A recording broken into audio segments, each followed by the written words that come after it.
there, Star Wars collectors, and welcome to another Bossk Bounty video.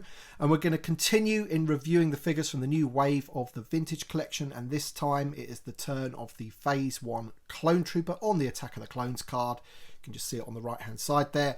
I have already reviewed the Count Dooku, which is easily the best figure of the wave. That's already on the channel. Be sure to watch that if you haven't already. But as I said, it's the turn of the Phase 1 Clone Trooper, and in this video we're going to be comparing him against the original TVC Phase 1 Clone Trooper, VC45. So I have this figure loose, and we're going to check out the card backs as well. And I also have the Phase 2 Clone Trooper, the new one, on the Andor card to take a look at as well. So we can just compare the figures. But first of all, let's take a look at the card back of the new Phase 1 Clone Trooper. Alright then, and here it is, the Phase 1 Clone Trooper on the Attack of the Clones card. I think I said in my overview video of this wave that this is an absolutely glorious card back. I mean, if you look at it in comparison to the old one, I mean, of course, that's a bit of an action shot in the Geonosis arena. This one's at the end of the film when they're, you know, taking off to start the Clone Wars, as it were, in all their Venators and things like that. Truly, truly awesome image, that, in my opinion. You know, it does make you wonder why they went with that one in the first place instead of something like that, because, you know, that for me is just perfect. I'm loving the yellow as well. That's pretty cool. Different to that one. That's blue. So there's the two, and you can just see the difference in the bubble. Of course, this one is that old skinny clone with the skinny legs, and this one is the much more proportioned Clone Trooper. Shares the same body as the Phase 2, which we'll get to in a second. On the back of the card, we've got VC309. You can see the figure once again there, which I've got to say, I don't really like that. I preferred it when you could see some of the figures from the wave. I understand why they've done it. And, you know, they're trying to go back to what they used to do. But what they used to do was give you the, you know, the first iteration ever of a 3.75 inch Phase 1 Clone Trooper. So that should be a picture of something else, not the figure that you're actually getting, which is a bit weird to me. But anyway, there's a bit of a write-up here on the back. It says, in the beginning phases of the Clone Wars, the introduction of white armoured clone troopers in the Republic's Grand Army represented the future of galactic warfare. VC309. It seems a shame to rip the bubble off this card because it is such a glorious card back, but, you know, I'll definitely have another one of these. In fact, I'm going to get quite a few of these because I do want a little mini army of Phase 1 clones. Alright then, so here is the Phase 1 Clone Trooper out of the packaging, next to the Phase 2 Clone Trooper out of the packaging. So which one is which? To me, they look identical, and that is the case, basically. They are exactly the same figure. The only thing that is new about this new Phase 1 Clone Trooper is the helmet, basically. The rest of the figure is exactly the same as the Phase 2 clone. What I would say is that the one on the right there is looking a little bit more white. I do remember when I opened and reviewed the Phase 2 Clone Trooper that he did have that sort of slightly off-white look. If you put him up next to a Stormtrooper, you could really see the difference. Looking at this one here, the Phase 1, there is a noticeable difference in my opinion. This is the new one, the Phase 1. He is definitely whiter than the Phase 2.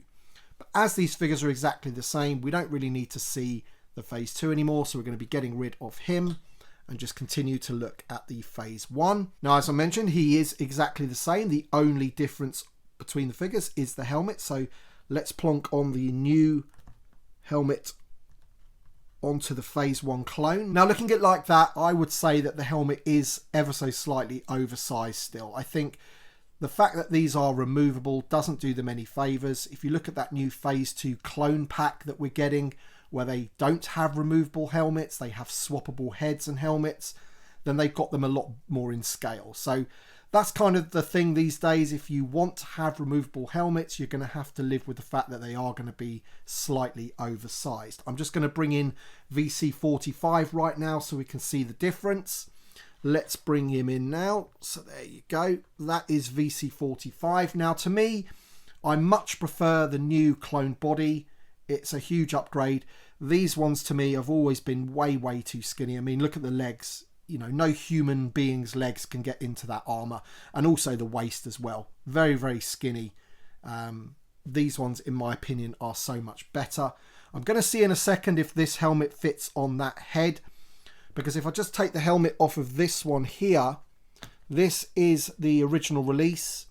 Although it might be the reissue, but it's not the one that was packed into that 4-pack where you got the Clone Lieutenant as well as 3 standard clones.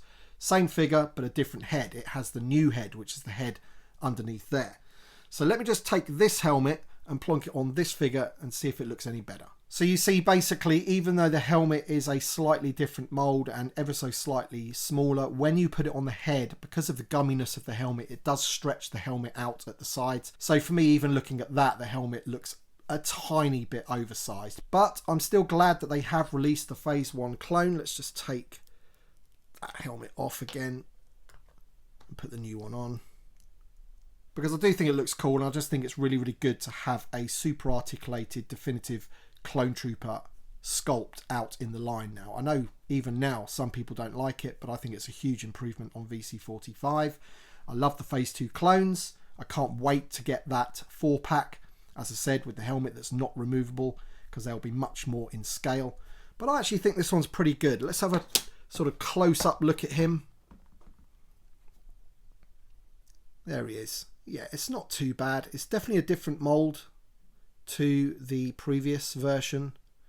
You can just see his chin under there, which I know some people don't like. So just pull that down ever so slightly.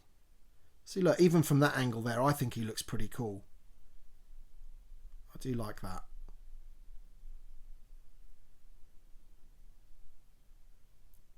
Paint apps seem really, really good actually on this, on the visor. Done a pretty good job on there. In terms of accessories, you get the smaller blaster here, and then you also get one of the slightly larger blasters here. Now, of course, they are still a little bit bendy. Very, very thin as well in general. They're not made like they used to be. These particular blasters used to be really sort of chunky. Now they're really, really thin. Alright then guys, so that is the Phase 1 Clone Trooper for the Vintage Collection. If you'd like to see more on the articulation of the body and the head sculpt and things like that, then I will leave a link to my video for the Phase 2 Clone Trooper on that Andor card, because essentially it's exactly the same figure. The only thing that we're looking at in this video that's new is the helmet, and yeah, I think it still looks pretty cool. I definitely want an army of these. So let me know your thoughts in the comment section below. Thank you so much for watching. Hit the like button if you've enjoyed the video. Thank you to my Patreon supporters and channel members. Thanks for watching, everybody, and we shall see you on the next one.